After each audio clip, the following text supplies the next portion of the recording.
নমস্কার বন্ধুরা, RP village স্টোরির পক্ষ থেকে সকলকে জানায় অনেক স্বাগত।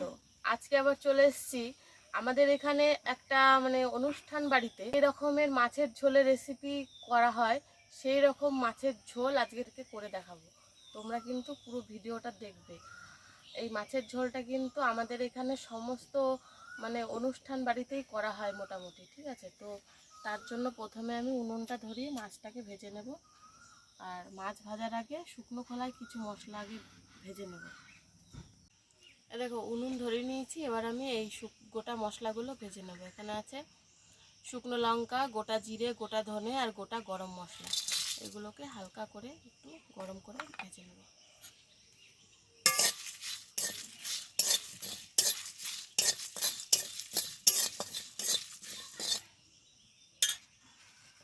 দেখো মশলাটা খুব ভালোভাবে ভেজে নিয়েছি, এবার নামিয়ে নেব।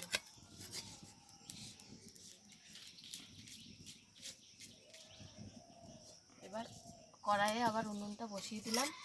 এবার মাছটা ভাজার জন্য কড়াইতে তেল দিয়ে দেবো।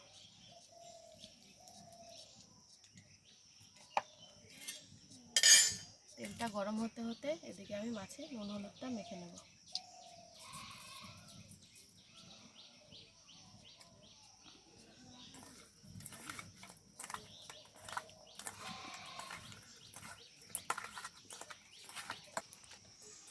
দেখো তেলটা খুব ভালোভাবে গরম হয়ে গেছে, এবার মাছগুলো ভেজে নেব।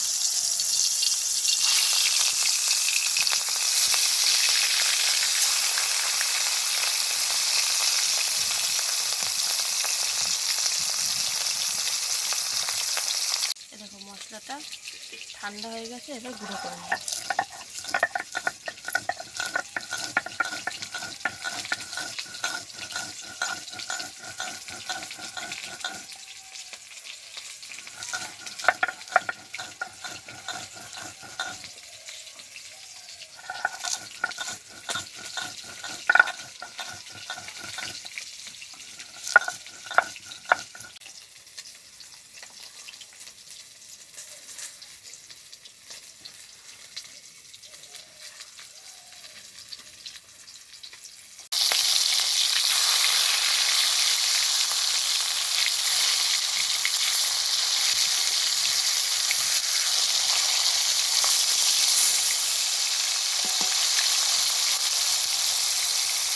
দেখো এই মাছগুলো খুব ভালোভাবে ভেজে নিয়েছি, এবার তুলে নেব।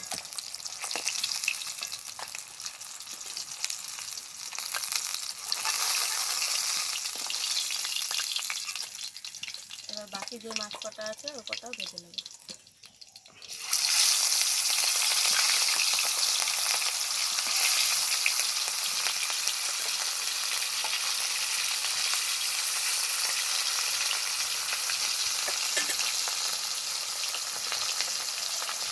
দেখো এই মাছগুলো খুব ভালোভাবে ভেজে নিলাম, এবার এগুলো তুলে নিয়ে আলুটা ভাজবো।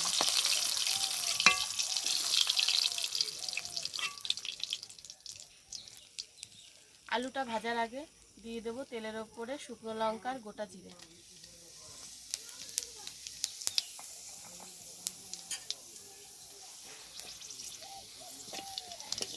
ফোড়নটা খুব ভালোভাবে ভেজে নিয়েছি, এবার দিয়ে দিচ্ছি কেটে রাখা আলু। আলুটাকে খুব ভালোভাবে ভেজে নেব।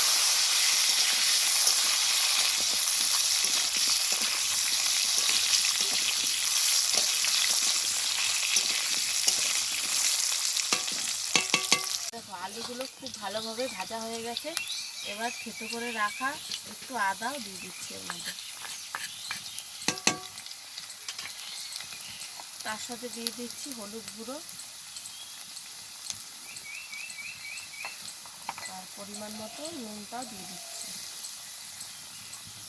এবার একটু নেড়ে চেড়ে জল দিয়ে দেবো।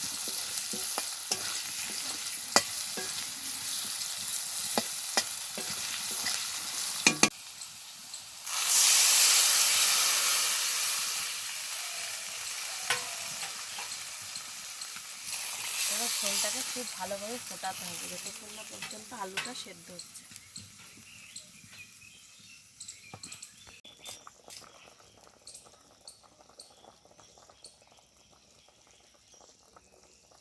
ঝোল খুব ভালোভাবে ফুটিয়ে নিয়েছি, আলুগুলো ওইদিকে সেদ্ধ হয়ে গেছে। এবার দিয়ে দেবো ভেজে রাখা মাছ।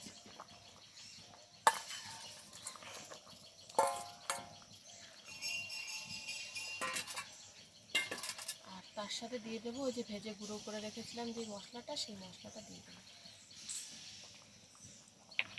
এবার এটাকে খুব ভালোভাবে ফোটাতে হবে 2-3 মিনিট, তারপরে নামিয়ে নেব।